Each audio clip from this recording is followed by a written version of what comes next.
Welcome to the Classical Happy Hour. I'm your host, Martin Davids. This is the show where we talk about music while enjoying a tasty beverage. Then we try to play some music together. Today's guest is John Mark Rozendaal. How you doing, John? Very well. The better for seeing you, Marty. It's great to have you on the show.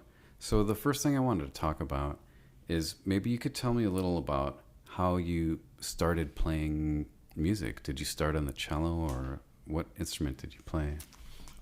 My first musical instrument was the piano. So my parents took me to piano lessons with the neighborhood music teacher, as one does. And then she moved away, and I didn't have piano lessons for a little while. And then they got to know this amazing woman named Phyllis Jansma, who was teaching piano in the next town over. Just this wonderfully charismatic woman with an amazing family. Her husband was a fantastic artist, and Phyllis was just such a loving and colorful personality, and she was teaching piano to something like 40 or maybe more school children. So my parents took my brother and me to her for piano lessons. And my brother advanced much faster than I did. And when he was good enough to play the first Bach prelude from the Wiltenberg Clavier, the very first piece in C, she got out her cello. And, the Gounod Ave Maria is composed to go over the harmonies of the... So she got out her cello and played the Gounod Ave Maria with my brother on the piano. And I was enthralled. I just said, I have to do that. So, was that the first time you heard a cello? Yes. Yes, it was. So I said, I just have to do that. And this was in the spring, and Phyllis, Mrs. Jansma, said, well, I don't start new cello students in the summer, and I said, I have to do that. And so she made an exception and started me on the cello right away. So how old were you then? I was 10. You were 10? So a late beginner for the cello, but that was actually before the Suzuki era, or that would have been 1970. So just like Suzuki had barely hit the United States at that moment. So did you give up the piano at that point, or did you do both? I kept on taking piano lessons, and so I never excelled at the piano, but I kept on taking lessons, and did proficiencies in college, as one does, but I'm not a good keyboard player. So you were enthralled by the cello, but did you think that's what you were going to do with your life, or did you think about that at all at that point? I don't know whether I was thinking about what I would do with my life, but when I was in school, my favorite topics were all in the arts and humanities. I was taking French classes and art history, and literature enthralled me. So I was fascinated by the arts and humanities, and I was kind of repulsed by the sciences. So I was going to do something in humanities or arts. Cool. So how did you end up on the Baroque cello? Or is that a much later evolution of... It was kind of a gradual evolution. I was doing my undergraduate work at Western Illinois University, which in the 70s was a remarkable place to be studying music. My teacher, Tanya Carey, and Roland and Almeda Vamos sort of transformed this little tiny school on the prairie into what was for a few years a conservatory. It was teaching music at a just shockingly high level for what the context was. So, and I had always loved playing the accompanied suites of Bach. That was just sort of in me, that I loved playing those pieces. And so my teacher, in the Tanya, she taught a chamber music literature course And she gave me Charles Sanford Terry's book on Bach's orchestra to read. And it described how the instruments in Bach's time were all different from instruments of today. And again, that just fascinated me, and I craved to hear what that sounded like.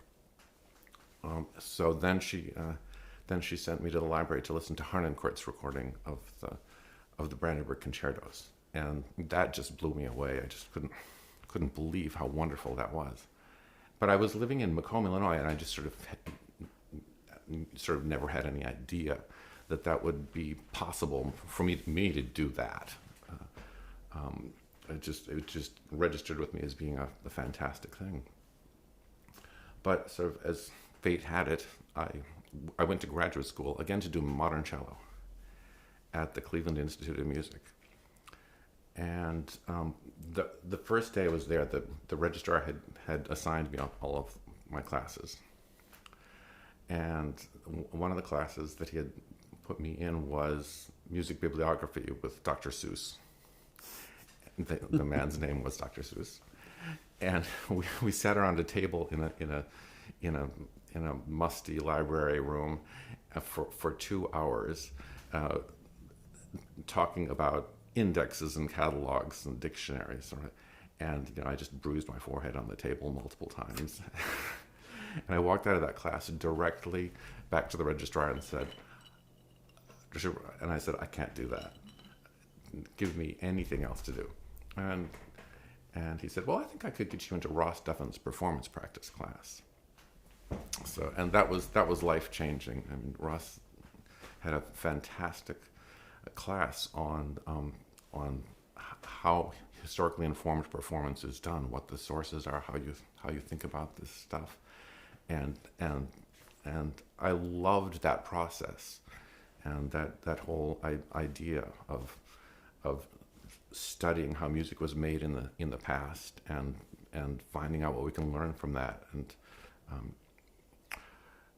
it actually it worked so well in my head, partly because my father is a preacher, and so one of the disciplines of preaching is exegesis, which is close study of the text of the scriptures to understand their meaning. And so the historically informed performance, kind of close reading of texts and understanding of their context to get at their significance and meaning, that really resonated with me. I was actually very kind of disappointed in or scoffed at my contemporaries and the other students in school who seemed to me to be just wildly incurious about the sources of what we were doing on the cello. I mean, people who would take Leonard Rose's edition of the Haydn Concerto and not ever question any mark in it or where this material comes from. I thought that seemed strangely not curious, and whereas I wanted to get were text editions or primary sources, and back then there weren't millions of facsimiles available everywhere, so actually it was harder to get at stuff so much harder to get at stuff in 1980. It's unimaginable. That's only 40 years ago, but it was even in a school like Cleveland, it was so much harder to find manuscripts or even clean editions of everything. But I mean, even in 2000, when I was at IU, there weren't so many facsimiles, but the difference in access to material then. And as I said, when I read that book by Charles Sanford Terry, I craved to hear those sounds, and at that time, very little of the Baroque repertoire had been recorded or performed on period instruments. So I sort of witnessed right away the first time the works of Bach and Handel and Mozart were performed and recorded on period instruments. So in the 80s, that was an extremely exciting time. So how did you end up with a Baroque cello? Did anybody have one there? I can't remember who it was who got my first Baroque cello in my hands, whether it was Ross who helped me out with that, or it could have been Kathy Mines, but somehow I got a $200 antique Bohemian cello. I mean, and back then, like, sort of factory made Bohemian cellos were cheap objects, even though they were actually had kind of nice sounds. So I got that set up with gut strings, and that's how I got started. Nice. So, at what point did you discover the Viola da Gamba? Well, again, sort of my romance with the Viola da Gamba started early and developed very, very gradually. So my teacher at Western Illinois University, I can't praise her enough. She's still teaching in Chicago, and she introduced me to everything. She teaches pedagogy, and she teaches the concerto solo repertoire, and she teaches and performs. I mean, she's performed the concerto solo repertoire, and she's performed chamber music, and she performs as an orchestral player. So she introduced me to everything, and she played the Viola da Gamba, and had arranged for Western Illinois University to get a chest of viols from the Viola da Gamba Society. So I had just a small introduction to what it was. And again, it wasn't something I thought was going to be big in my life, or it wasn't a thing I expected to have an opportunity to do. But I loved it already when I was in my teens at Western Illinois. And then I went to the Cleveland Institute, as I say, and I heard Katharina Mites play the Viola da Gamba, and that was like my first experience with the cello. I heard Kathy, and I said, I have to do that. So I started dabbling in it, and it was actually when I moved to Chicago that I started to commit to daily practice and try to really, really learn the instrument. And it was in Chicago that I learned to play the instrument almost self-taught. I used my notes from Kathy Meins's classes at the Baroque Performance Institute at Oberlin, and I had on-the-job training with Mary Springfells, because I had the sort of incredible good fortune to be able to work with Mary Springfells early on in my Viola da Gamba life. So Mary was playing the gamba, and did she like sort of school you on it at all, or? Mary was very, very busy, and even though there were very few Viola da Gamba students in the world, she didn't have much time to teach while she was developing the Newberry Consort and having a touring. So it was hard to get a lesson with Mary. I didn't have very many lessons with Mary, so I'd be exaggerating, I think, if I said I was ever her student. But I owe her an immense debt of gratitude, because she is such a compelling model for any Viola da Gamba performer. Cool. You mentioned that your dad was a preacher. Is that kind of like the family business, or? That is the family business. It's not just my father. It's my uncles and many of my aunts and my brother and my grandfather, all preachers in different denominations, but mainly the Reformed Church in America, which many people know as the Dutch Reformed Church. So, were they thinking you would follow in their footsteps, or were you thinking that ever? It crossed my mind, and like I was the firstborn son, and like there were times when I had this sort of feeling like maybe it was destined or expected to do that. And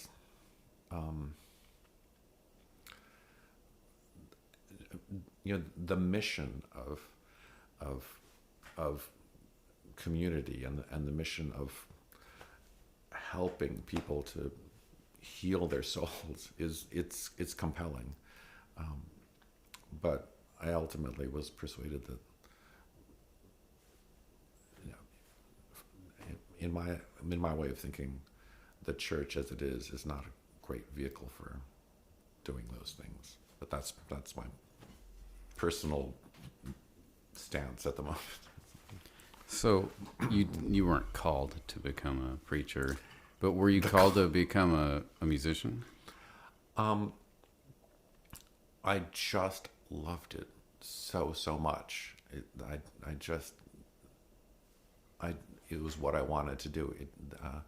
Music moved me, and actually, I'm coming to realize that actually, sort of music sort of saved my life many times, and it continues to do that, because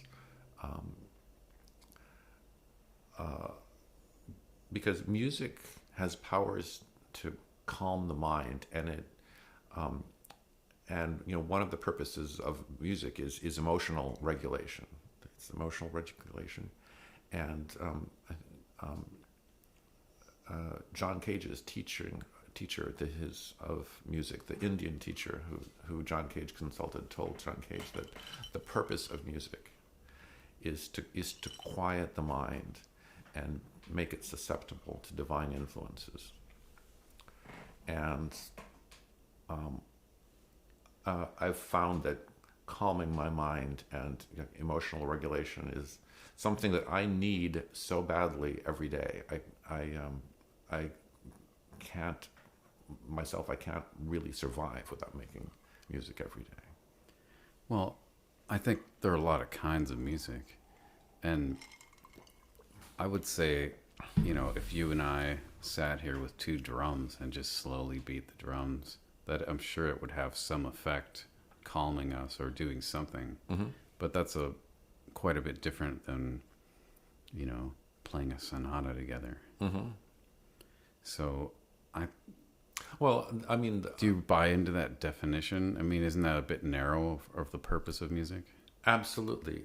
And that's one of the things that I've observed about music is that it's large, it contains multitudes, and it has many purposes. So, I mean, there's no being human without music.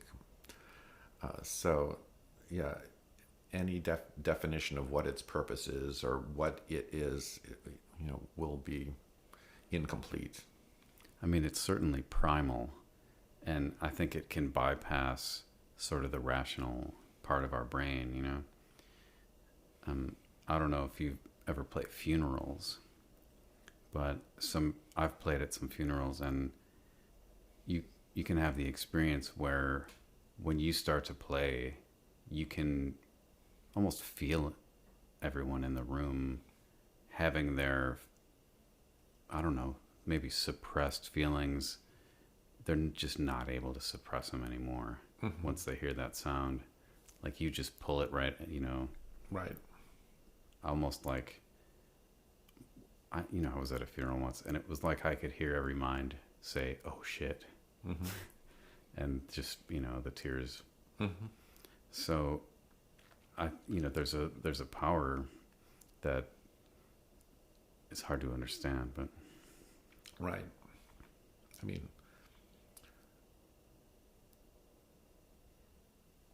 yeah. I mean, since my father died, I almost can't go to church because I can't sing a hymn, because I can't do it. Because you'll feel that. I will just cry too much. Yeah. Okay. Well, let's mix it up. You don't here. have to include that in the. No, there's no editing. So, what's kept you going in your life in music? Why do you keep doing it? Well, the reasons I just gave. It's like it saves my life, but as Edwin was saying with his interview with you, it's the relationships that it brings, the relationships that it supports. Actually, a colleague just posted a thing, meme on a farce book about what music does for the brain, and it mentions that oxytocin, that making music stimulates production of oxytocin, which is the neurochemical that makes people feel connection.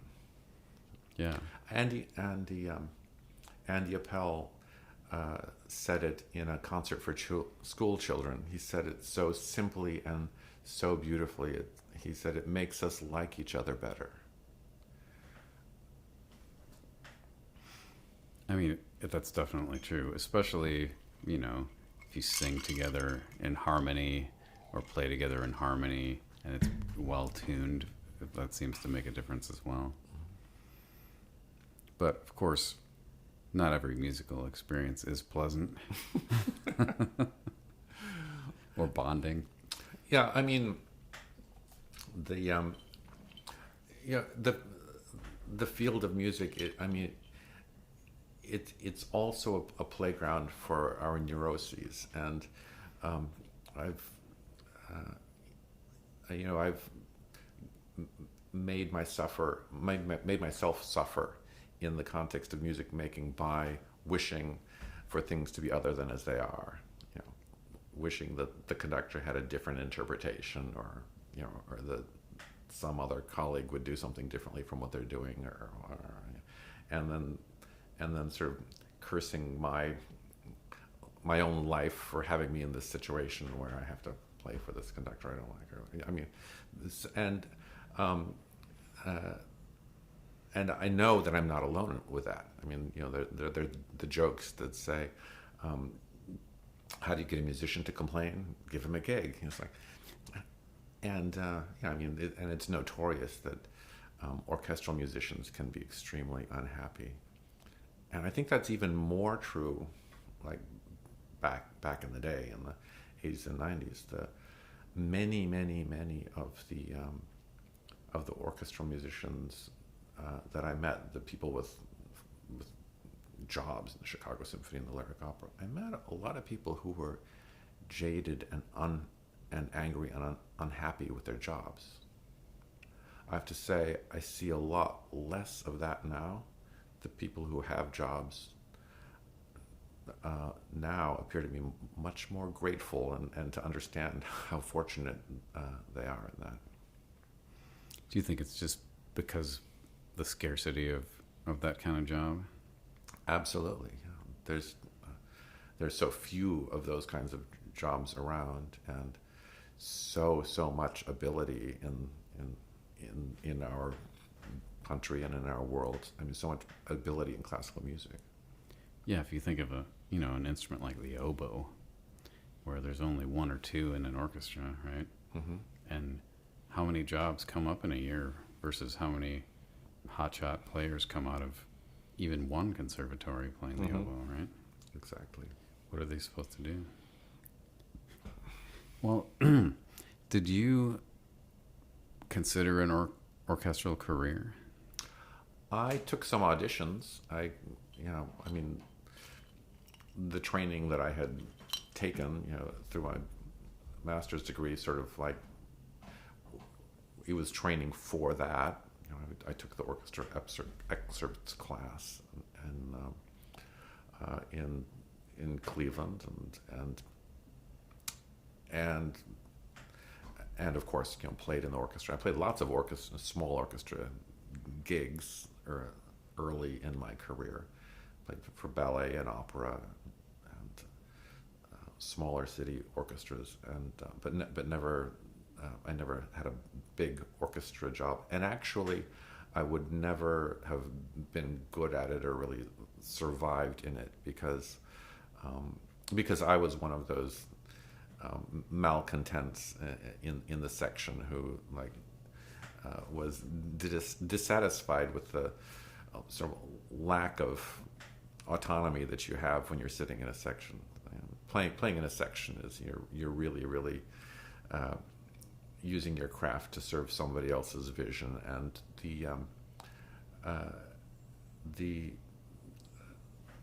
the mode of operation is always to conform and always follow, and I just always chafed at that, so it wasn't something that I was going to be able to really excel in. So what have you done to find work where you don't feel that way? Well, I mean, I've been working on the Baroque cello and on the Viola da Gamba, and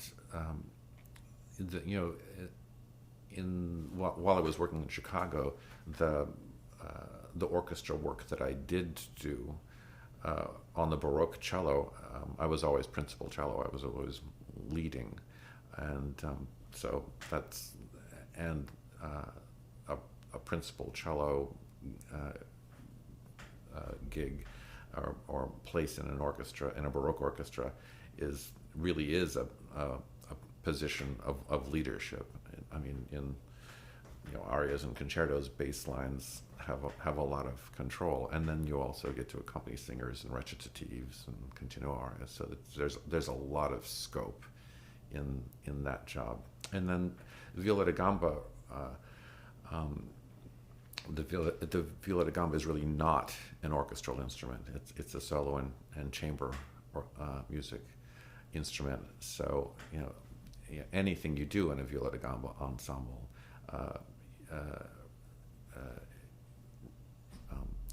you get to and are expected to have your own voice. Cool. So one of the other things that I'm interested in is, have you had any favorite performances or favorite places that you performed that you like to look back on?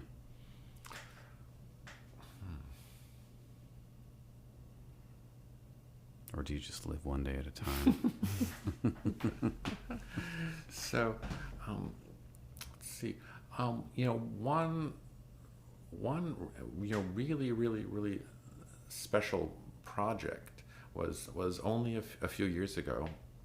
This was 5 or 6 years ago, when L'estrange Viols, this viol concert that I've been playing with, we went to Oberlin, where Kathy Mainz was kind enough to allow us to make a recording in her house, in her beautiful, beautiful house, which has a big music room with a high ceiling. And it was very nice to make a recording there.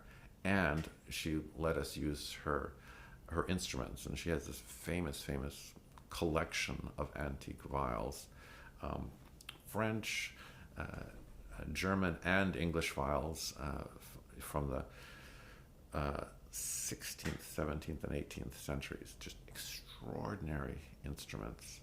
And we, the members of L'estrange Viols, we recorded an album of music from British Library manuscript 31990, and which is the book of innomines and solfaing songs that includes the innomines of Parsons and Christopher Tye, and lots of music of William Byrd. So that was a completely special and extraordinary musical experience. Cool. Do you have anything coming up that you want to plug or that you're excited about? Again, L'estrange Viols has a project coming up to collaborate with New York Polyphony to record music of Nico Muhly. We have a grant from the Aaron Copland Foundation to record a piece by Nico Muhly. I haven't heard it yet. On an album that will include also standards by William Byrd and Orlando Gibbons. Cool. So that's coming up this summer. The recording sessions are coming up this summer. So the last thing I want to ask you is if you have any questions for me. questions for you. Wow. So, well, I'll just bat that same one back at you. Tell us about one of your favorite performing experiences that you'd like to remember and share with us. I think, the first thing that pops into my mind is a Bach double I played at the Stanton Music Festival with Aislinn Noski. They were supposed to be doing all the Brandenburgs on this concert, but the harpsichord soloist had some kind of ailment, so they asked us if we wanted to play the Bach double in lieu of Brandenburg 5. And of course we said yes. And it was one of those events where it was almost surreal, like as soon as the music started, the atmosphere in the audience was incredible. And one of the musicians said to me after, a Brazilian guy, he said, it was like being at a soccer match. Like the excitement. Yeah, that was, it was one of those where I thought, if it's really true that your life flashes before your eyes when you die, that would be one of the things I saw. Was that amazing?